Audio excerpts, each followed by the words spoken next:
Olá pessoal, tudo bem? Boa noite a todos, bom dia, boa tarde.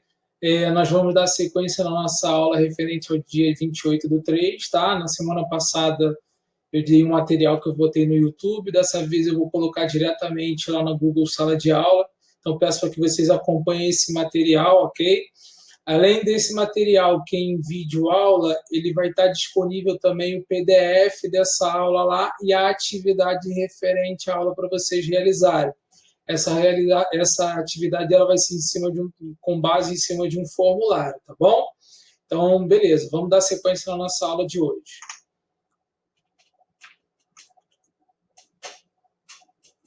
Bom, primeira coisa que eu coloquei aqui é gentileza gera gentileza. O que significa gentileza gera gentileza, né? A gente falou sobre contexto ético, moral, imoral, amoral na semana passada, né? E agora a gente fala um pouquinho sobre a questão de respeito, a questão dos valores. Lembra que eu falei para vocês que, inclusive, é uma atividade que eu passei para vocês realizarem em casa? Quando eu estou falando de gentileza, eu estou falando de respeito. Eu estou falando de confiança, de credibilidade, mas muito mais respeito. Um dos valores mais importantes é quando a gente está falando de gentileza, a gente espera que vai receber de volta a mesma gentileza. E assim, a gente está falando de tratamento, né? Porque quando eu trato bem uma pessoa, eu espero também ser tratado por ela e assim sucessivamente. Os principais conflitos, a gente sabe que a vida é feita de diversos interesses, alguns que caminham em similaridade, outros não. E no aspecto de negociação, por mais que eu tenha interesses diferentes, eu não posso deixar de lado o aspecto do respeito, ok?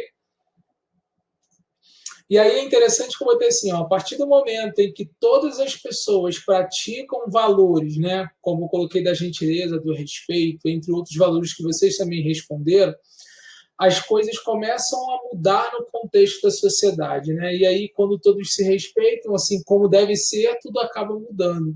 E olha que interessante, os principais conflitos de relacionamento estão pautados em cima da quebra desses valores. Tem valores que são quebrados de uma relação de uma pessoa para com a outra ou do próprio valor que ela possui para consigo mesmo.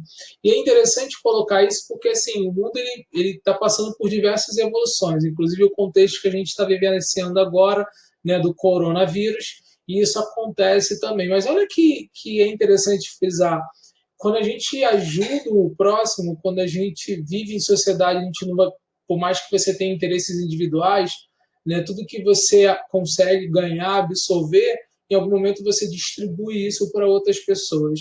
E o contexto de sociedade não é individualista, ele é um contexto mais pluralista, que é o que envolve outras pessoas no teu contexto social, ok? E aí a gente fala agora sobre a questão da relação de emprego, como é que funciona essa questão da relação de emprego, tá? A relação de emprego ou vínculo empregatício é um fato jurídico que se configura quando alguém, no caso, um empregado ou uma empregada, presta serviço para uma outra pessoa, física ou jurídica, que pode ser empregador ou empregadora de forma subordinada, pessoal, não eventual ou onerosa. Então, a gente está falando o seguinte: eu trabalho para uma empresa, eu trabalho para uma outra pessoa, né? Eu posso ter um vínculo, ou é considerado um vínculo empregatício quando eu atendo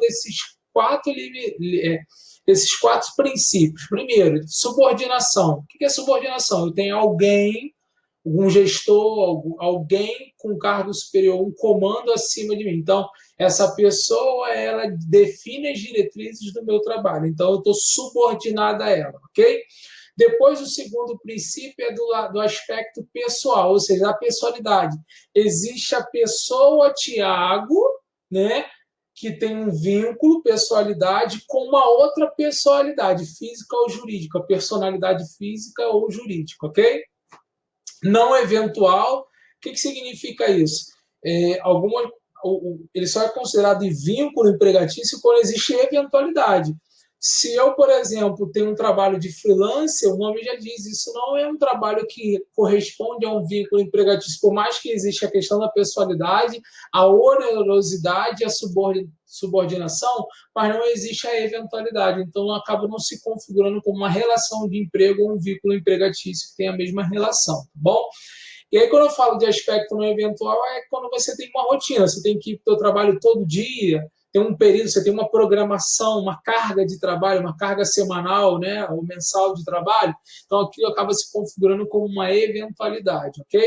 Depois a gente fala dos aspectos da onerosidade. O que é onerosidade? Você recebe uma importância e a empresa tem um compromisso, um dever de remunerar você em relação à sua prestação de serviço. Então, quando eu consigo atender esses 4 princípios, eu me configuro dentro de um vínculo empregatício ou uma relação de emprego, ok?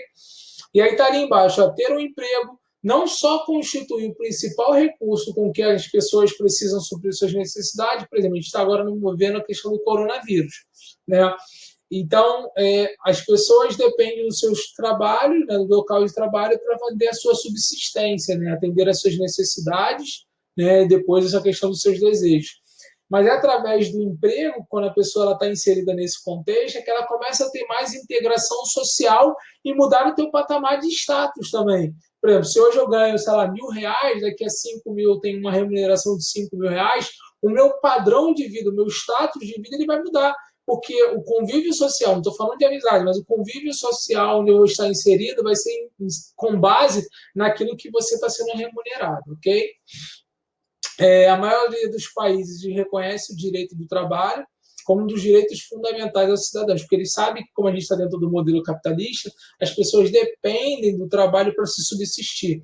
A economia, num contexto da economia de mercado, né, na disciplina da economia, quando a gente estuda o sistema econômico, a gente visualiza lá que temos fatores de produção e os fatores de bens e serviços. Esses fatores de produção, um deles é a mão de obra. A pessoa, ela oferece esse fator de produção por uma empresa em contraprestação, um salário, uma remuneração. Com base nessa remuneração, ela consegue se colocar no mercado de consumo para poder consumir produtos e serviços, e assim que funciona a economia. Se eu paro de gerar esse sistema econômico, a economia ela começa a parar e o sistema produtivo, obviamente, tá bom? Direitos fundamentais do trabalhador, né? Alguns direitos fundamentais, a gente não vai ver todos hoje. O primeiro é direito à remuneração, tá? Que ninguém trabalha de graça, e essa é uma realidade, né? O principal fator hoje que a gente ainda tem, que tem uma dificuldade para se mensurar, mas que todo mundo depende, é o quê? O tempo. Olha que interessante, o tempo ele é de 24 horas para todo mundo, né? Se você for olhar assim, eu posso ter uma remuneração de 5 mil e meu colega que talvez desempenhe um trabalho similar que o meu tem uma remuneração de R$ 15.000. Mas o tempo de 24 horas, tanto para um para outro. Então, tempo é dinheiro, né? Aquele ditado. Então, ninguém investe sem esperar algum retorno. Então, a nossa vida é feita de investimento. O que vocês estão fazendo aqui agora, nesse período de recluso, né, de quarentena, se vocês estão dando continuidade a um curso técnico, é que vocês estão investindo para que, quando terminar esse período, né, que a gente está passando agora de quarentena, como é que você vai se recolocar ou colocar no mercado de trabalho? Será que você já vai estar preparado porque você está estudando, está se preparando e outro não? Que talvez desistiu ou parou ou criou alguma dificuldade? Então, cabe a entender dessa forma. E investir é tempo, é trabalho, é dedicação, é esforço. E muitas pessoas não querem ter isso. E quando você começa a desenvolver isso, isso aprimora o teu conhecimento e as suas habilidades. E é por isso que muitas das vezes uma pessoa ela é remunerada pelo seu esforço, mas pelo teu intelecto, pela tua capacidade, pela sua determinação. A gente fala muito hoje de remuneração por produtividade e se enquadra dentro desses atributos também, tá bom? As organizações elas estão interessadas em investir em recompensas para as pessoas desde que elas possam receber contribuições ao alcance. Então, assim, a empresa é relação de parceria. Ela te ajuda te oferecendo o que a gente chama hoje dentro de recompensas financeiras e não financeiras, que a gente vai ver mais à frente, mas ela espera que você gere produtividade para que ela alcance os objetivos dela, que é além do lucro, entre outros também, tá bom? E aí a gente fala de remuneração, que tem um conceito, que é o processo que envolve todas as formas de pagamento e recompensa dada a algum colaborador, decorrente em contrapartida da sua prestação de serviço, tá? E aí, olha que interessante, ela é dividida em 3 subitens, mas ela é chamada remuneração total. O primeiro item é remuneração básica, é o teu salário mensal, Já viu quando você olha o teu olerite ou o teu contra-cheque, você vê lá salário base? É aquele salário que muitas das vezes é tomado como base para fins de encargos trabalhistas, tá? Descontos entre contribuições, entre outros. E é interessante que ele é a remuneração básica, ou a gente chama de salário, ok? Depois, eu tenho os incentivos salariais, então você tem o seu salário base, mas você ganha alguma participação de lucro, alguma bonificação, ou ainda quem é vendedor normalmente ganha ali uma ajuda de custo, que é considerada como salário, em um variável, uma bonificação de acordo com a sua performance em venda, tá? E aí entra dentro desse contexto de incentivo salarial. E por último, o que vem mais crescendo e o que vem gerando mais atratividade também nas pessoas, que é os benefícios, né?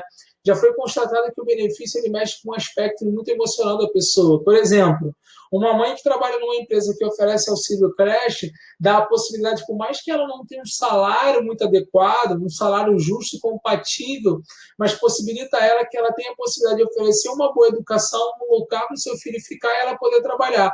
Isso ali tem uma importância de agregação de valor muito forte. Por quê? Porque eu ofereço a essa pessoa um benefício e eu acabo gerando uma recompensa não financeira e uma possibilidade de eu reter essa pessoa na minha empresa, fidelizar ela à minha empresa, ok?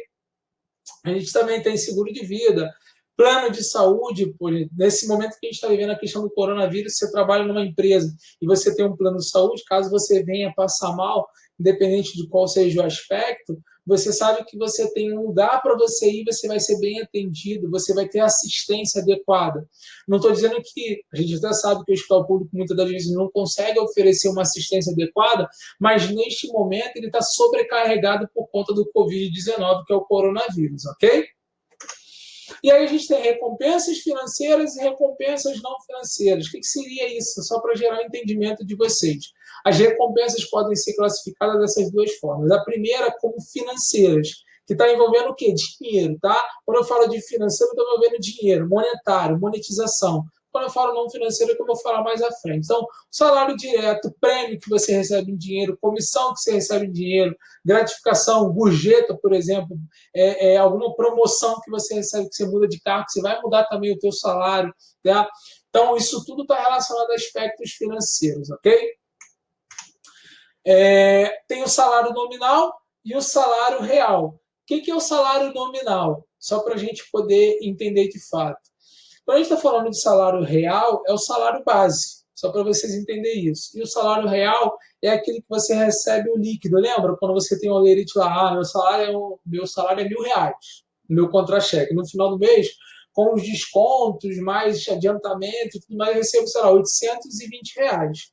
Então, esses R$ 820 significa o salário simbólico dentro do contexto salário real, e o seu salário nominal é o teu salário base, somente para vocês entenderem as suas diferenças. As duas estão dentro dos aspectos financeiros, ok? E aí, antes de eu falar do fim, a recompensa não financeira é aquilo que você recebe como benefício. Por exemplo, um elogio, uma gratificação dentro do contexto de ficar um dia em casa, por exemplo, uma folga, não é um aspecto financeiro. Então, tudo isso compõe as recompensas não financeiras, ok? Então é isso, galera. A gente fecha a nossa aula do dia 28/3.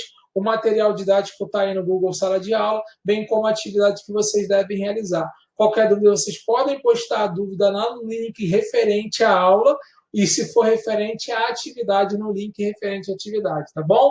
Deixo vocês aí, fiquem com Deus, um grande abraço, tchau.